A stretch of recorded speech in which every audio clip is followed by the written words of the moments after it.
Magandang umaga, Luzon, Visayas at Mindanao. Nakita na nagkakaisa at pinakamalawak na pagbabalita sa pangunguna ng Presidential Communications Office. Kabilang ang PTV, Presidential Broadcast Service, Philippine Information Agency, Philippine News Agency at IBC.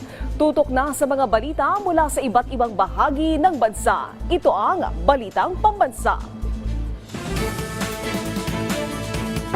Ngayong umaga sa Balitang Pambansa, Pangulong Ferdinand R. Marcos Jr. at First Lady Liza Araneta Marcos dadalo sa libing ni Pope Francis sa Sabado. Period of national mourning o panahon ng pagluluksa sa buong bansa. Idineklara ni Pangulong Ferdinand R. Marcos Jr. kasunod ng pagpanaw ni Pope Francis. 20 pesos per kilong bigas unang ipatutupad sa Visayas. Pag-angat ng Pilipinas sa Global Innovation Index, ipinagmalaki ni Pangulong Marcos Jr. National Fiber Backbone Project na naglalayong mapabilis ang internet speed at accessibility sa buong bansa matatapos sa 2028 ayon sa Pangulo. Pagbubukas ng kauna-unahang AI-ready na hyperscale data center sa bansa, pinangunahan ni Pangulong Ferdinand R. Marcos Jr. At Malacanang, kinumpirma ang pagbisita ni Japanese Prime Minister Ishiba Shigeru sa Pilipinas sa susunod na linggo. Narito na ang detalye ng mga balita. Dadalo sina Pangulong Ferdinand R. Marcos Jr. at First Lady Liza Araneta Marcos sa libing ni Pope Francis sa darating na Sabado. Kinumpirma ito ni Palace Press Officer at Undersecretary Claire Castro. Bagamat wala pang eksaktong detalye kung kailan aalis ang first couple patungong Vatican, nakatakda ang libing ng Santo Papa sa Sabado sa St. Peter's Square. Una nang naghayag ang ilang world leaders na dadalo sa burol ni Pope Francis gaya ni US President Donald Trump. Kamakailan ay nagpaabot ng pakikiramay si Pangulong Ferdinand R. Marcos Jr. sa mga Katoliko sa buong mundo kasunod ng pagyao ng Santo Papa.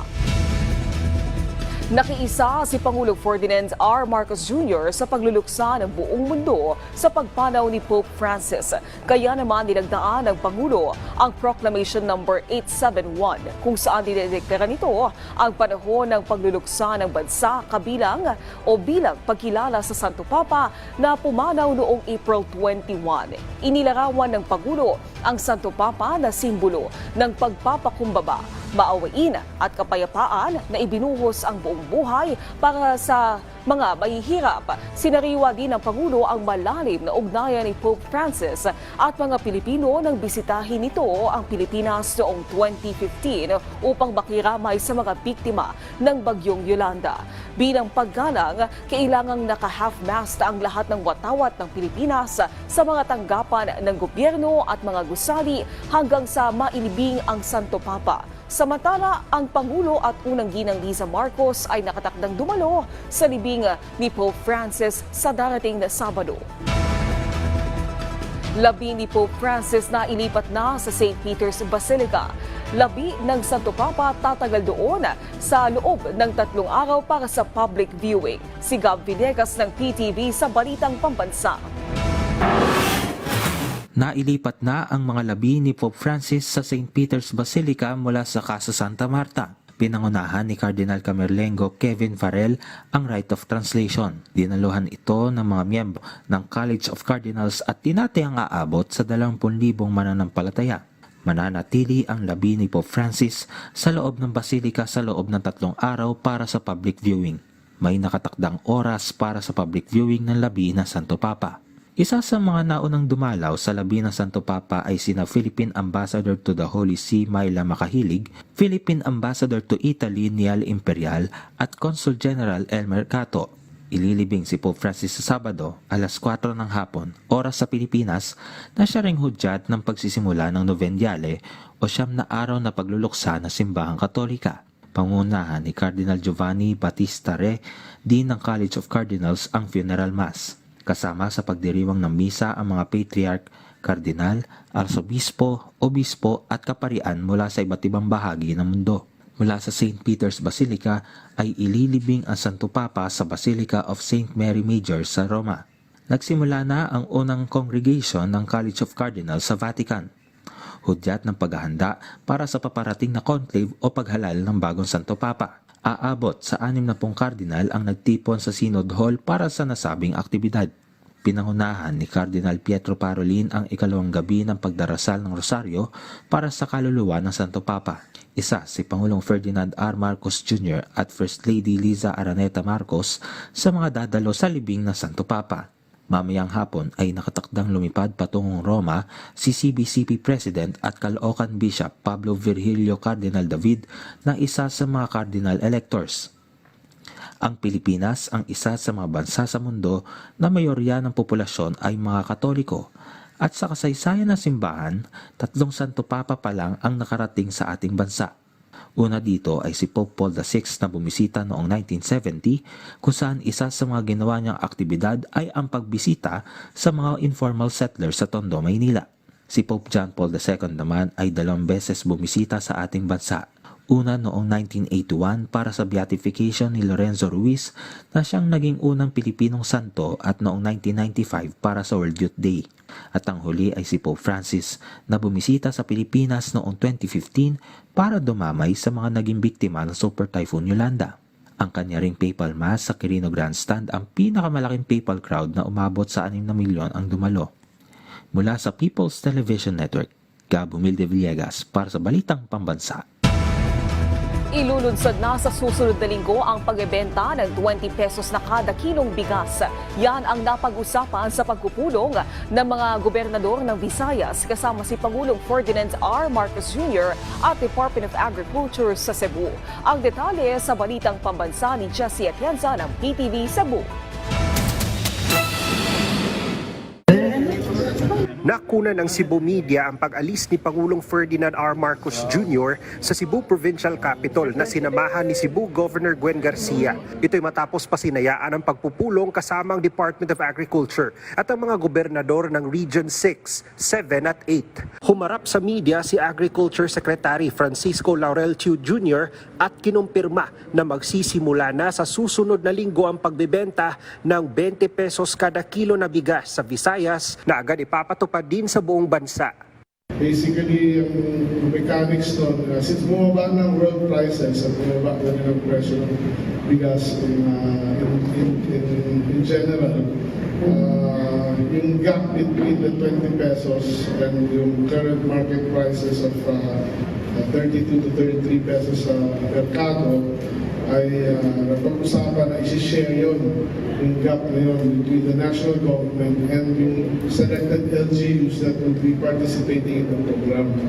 So kung 13 pesos yung gap, yung 33, magpapaming 20, so 650 ang to shoulder will be DA and through FTI, the food terminal, and the 650 will be shouldered by the participating LGU.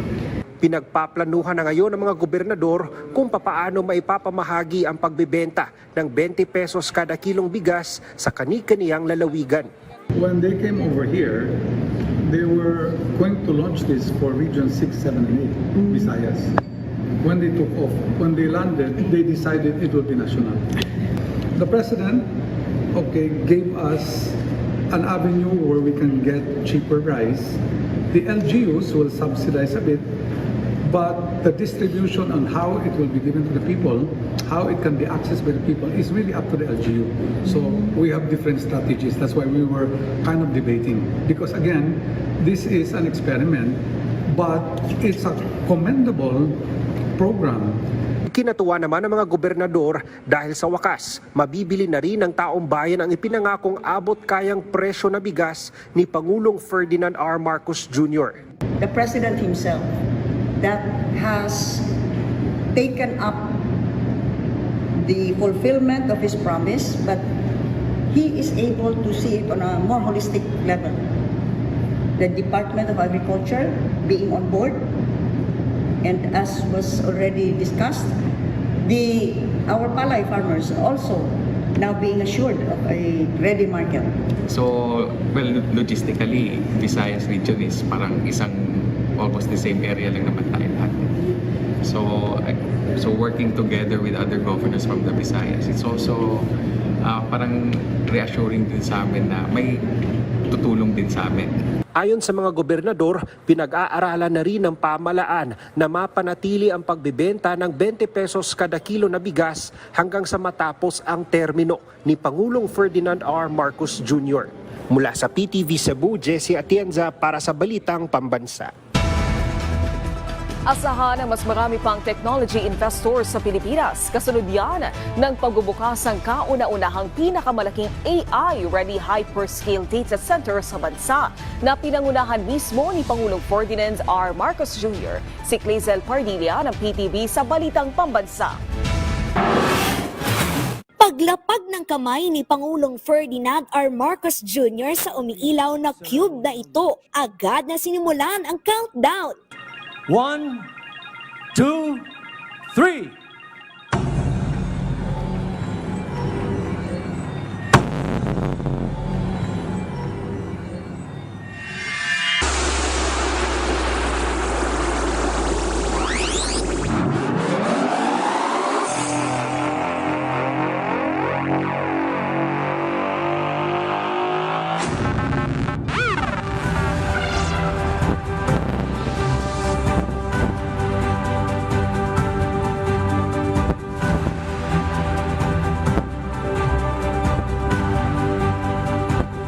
With that, Vitro Santa Rosa Data Center is now officially launched.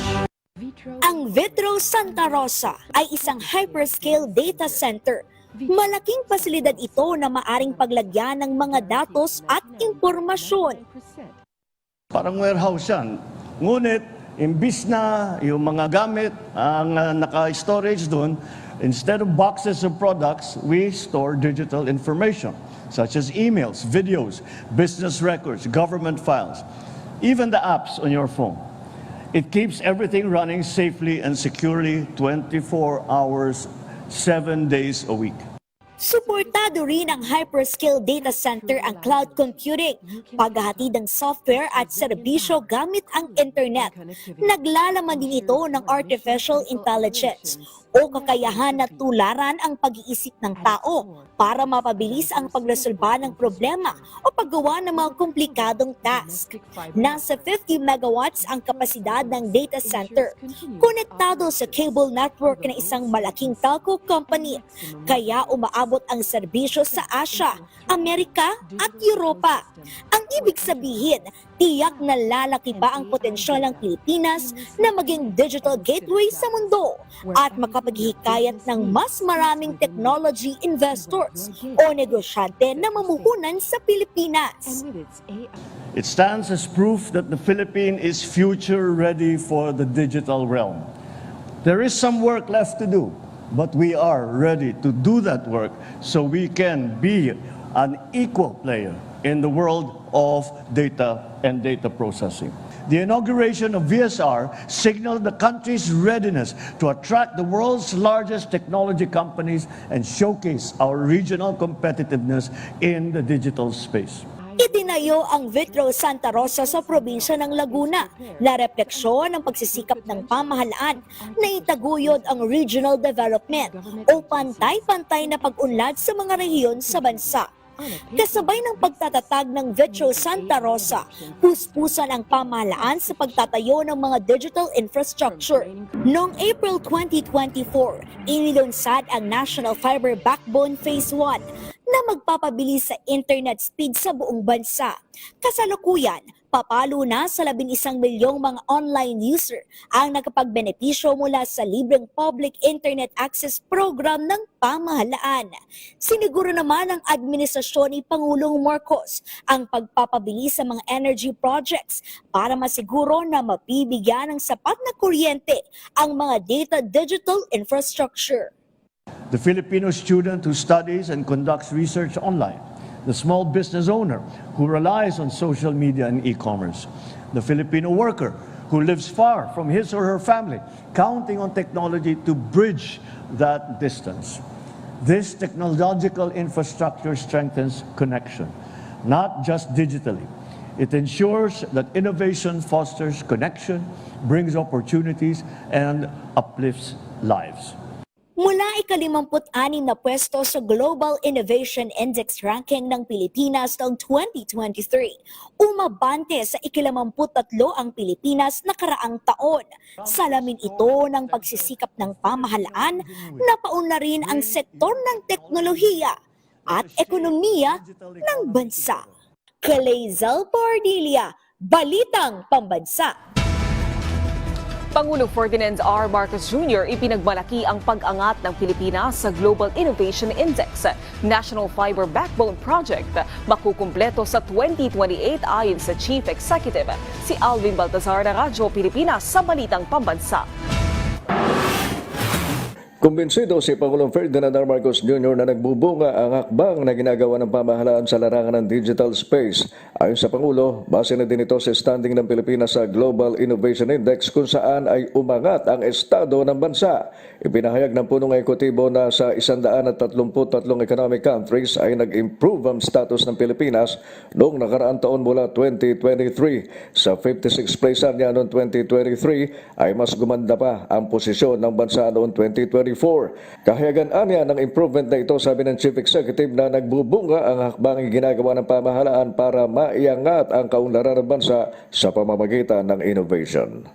In the Global Innovation Index, out of 133 economies, we rose from 56th place in 2023 to 53rd place in 2024. It is an improvement that reflects our collective effort to accelerate Philippine progress through innovation. Sa kabilang dako ay pinahayag ng Pangulo na tatapusin ang kanyang administrasyon ng National Fiber Backbone Project sa susunod na 3 taon o sa pagtatapos ng kanyang termino. Ito ay ang proyekto na naglalayong mapabilis ang internet speed at accessibility sa buong bansa. Ayon kay Pangulong Marcos, nang inilunsad noong April 2024 ang National Fiber Backbone Project Phase 1 ay nakapagtatag na ang pamahalaan ng maraming free Wi-Fi sites sa buong bansa. Nasa 11 milyong user na, sabi ng punong ekutibong napagsilbihan ito as of March 2025, kabilang na ang mga geographically isolated and disadvantaged areas o GIDA. Saklaw ng National Fiber Backbone Project ang pagkakabit ng libu-libong kilometro ng fiber optic cables mula Luzon, Visayas hanggang Mindanao, ganun din ang pagkonekta ng mga regional at provincial offices ng gobyerno sa isang secure at mabilis na network. The NFB will deploy fiber optic cable and wireless technology required to enhance internet accessibility and speed nationwide. We aim to complete the entire project by 2028. Para sa Balitang Pambansa, Alvin Baltazar ng Radyo Pilipinas.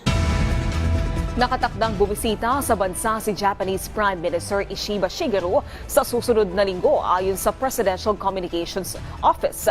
Sa April 29, Martes, inaasahang darating si Shigeru sa kanyang 2 araw na official visit. Mismong si Pangulong Ferdinand R. Marcos Jr. at First Lady Liza Araneta Marcos ang sasalubong sa punong ministro ng Japan para sa ilang aktibidad na gaganapin sa palasyo. Layo ng pulong ng dalawang leader na mas palalimin at pagbutihin pa ang kooperasyon ng dalawang bansa pagdating sa ekonomiya, depensa at people-to-people cooperation. Nagsagawa ng pagdinig ang isang komite ng Senado kaugnay sa mga drone na nasabat ng mga otoridad sa ilang bahagi ng bansa na pinaghihinalaang galing sa China. Aminado ang Navy, kailangan pa nilang palakasin ang kapasidad para mabantayan ang maritime environment ng Pilipinas. Ang detalye sa Balitang Pambansa ni Daniel Manalastas ng PTV Manila. Sa pagdinig ng Senate Special Committee on Philippine Maritime and Admiralty Zones, pinakita ang ilang drones na nasabat ng mga otoridad. Katulad ng mahabang kulay dilaw na ito, ang malaboya na natagpuan sa Zambales at ang itim na drone na ito na natagpuan sa Sabtang, Batanes na mga pinaghihinalaang galing sa China. Pero di pa masabi kung gobyerno ng China ang nasa likod. Pero kung tatanungin ng Philippine Navy, tip of the iceberg pa lang ang mga natagpuan na ito. Mr. Chair, this is only the tip of the iceberg. It only came to our attention when the AFP, based on the guidance of the Commander-in-Chief and the SND, would now orient ourselves towards the external or the maritime environment. Doon natin napapansin may mga reports na ganito. So sa ngayon, kung ito ay tip of the iceberg, siguro po lahat ng karagatan natin ay may mga ganito na sa ilalim. Possible, Mr. Chair. Very possible. at kumakalap ng impormasyon. Sabi ni Trinidad, ang mga nakukuhang impormasyon ng mga drone ay posibleng iba-iba ang saysay. Pwede raw pang-commercial, academic, scientific research at pwede ring pang-militar. Ang sinasabi natin, based sa kanyang forensic examination, nagbato siya ng signal sa China. Yung yellow drone is designed to collect, we call that bathymetric data. Depth of water, salinity, conductivity, oxygen content. Yung black could also has the same capability, but it also has an AVS, acoustic vector sensor. Nagpipick up siya ng sound, how sound propagates or travels underwater. Sound propagation is very critical when it comes to undersea warfare. At kasunod ang mga nahuhuling umano'y Chinese spy sa bansa, sa iba't ibang lugar sa atin, ang tingin ni Senator Francis Tolentino, posibleng magkakaugnay lang ang mga ito.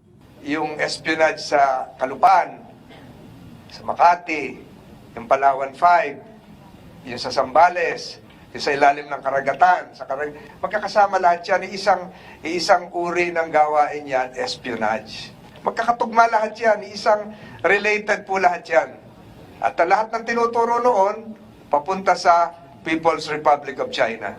Aminado ang Navy, kailangan pa nilang mas palakasin ang kapasidad para mabantayan ang maritime environment ng Pilipinas. Bagay na tinutugunan naman ng pamahalaan. Mula sa People's Television Network, Daniel Manalastas, Balitang Pambansa.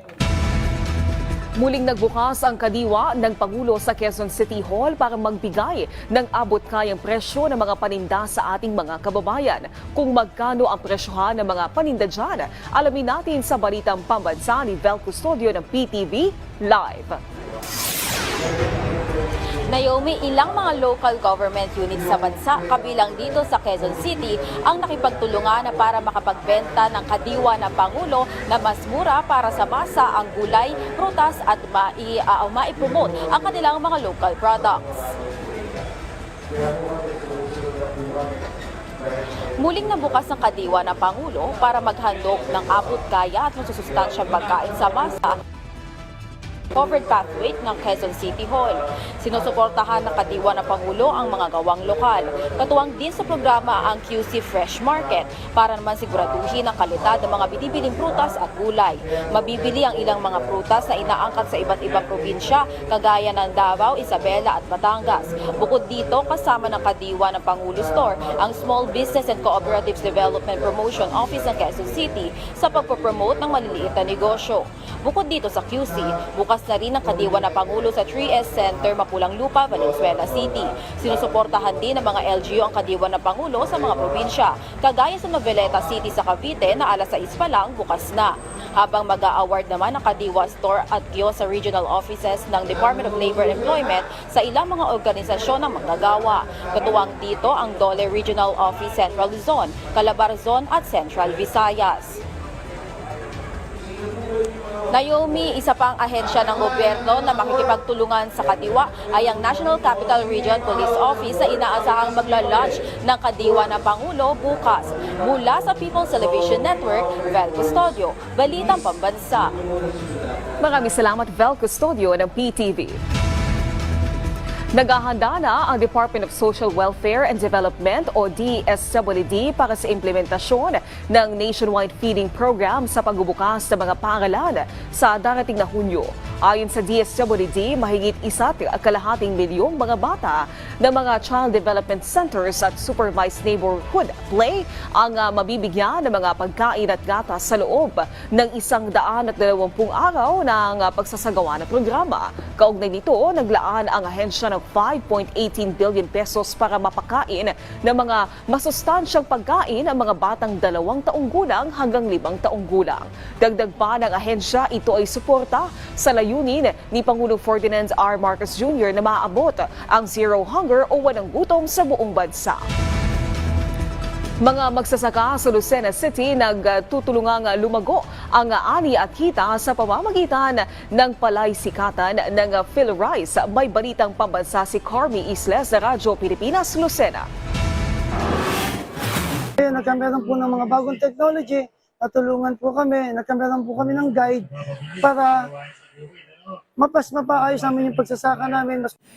Kung dati salat sa kaalaman sa teknolohiya para sa pagsasaka sina Kuya Bobby, ngayon napadali ang pagtatanim nila ng palay. Kaya ang ani at kita ng mga magsasaka sa Lucena City patuloy sa paglago sa tulong ng Palaisikitan 2.0 ng Philippine Rice Research Institute ng Agriculture Department. Sa Harvest Festival, nagsagawa ng fieldwalk ang mga kawani ng PhilRice Los Baños kasama ang mga magsasaka sa barangay Ibabang Talim kung saan ipinakita ang performance ng mga variety ng palay. Ipinakita rin ang paggamit ng combine harvester na nagpadali sa trabaho ng mga magsasaka. Second season na po ito. Nung una naman ay naipakita na sa kanila yung advantage ng paggamit ng dekalidad na binhi at yung paggamit ng makinarya. So ngayon, halos marami na naman ng mga farmers din na gumamit ng technology. At kung dati 3 hanggang 6 na hektarya ng sakahan lamang ang pasok sa technology demonstration, ngayon pinalawak na ito sa 50 hektarya. Binigyan din ng PhilRice ang magandang pakinabang ng naturang programa, kaya payo nito sa mga magsasakang nag-aalangan pa rin sa modernong paraan ng pagsasaka. Sana tangkilikin nila yung programa ng Department of Agriculture, particularly itong Rice Competitiveness Enhancement Fund, dahil ito naman ng pondong ito ay para sa mga magsasaka.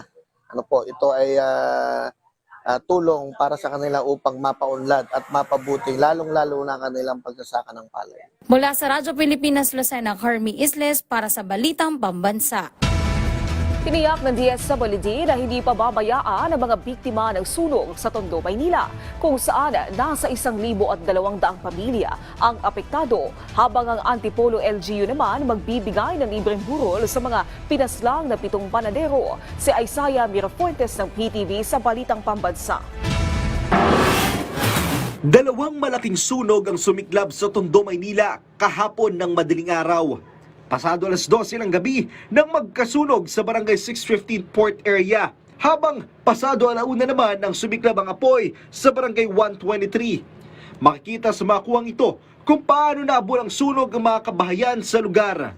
Kaagad na nagtungo ang Department of Social Welfare and Development para magsagawa ng assessment sa lugar. Ito ay para malaman kung ano ang nararapat na tulong para sa mga residente. Nangako ang DSWD na hindi nila pababayaan ang mga residente. 1,200 pamilya ang nadamay sa sunog sa barangay 650, habang 445 naman sa barangay 123. Ang mga sunog ay nagtagal ng halos 10 oras.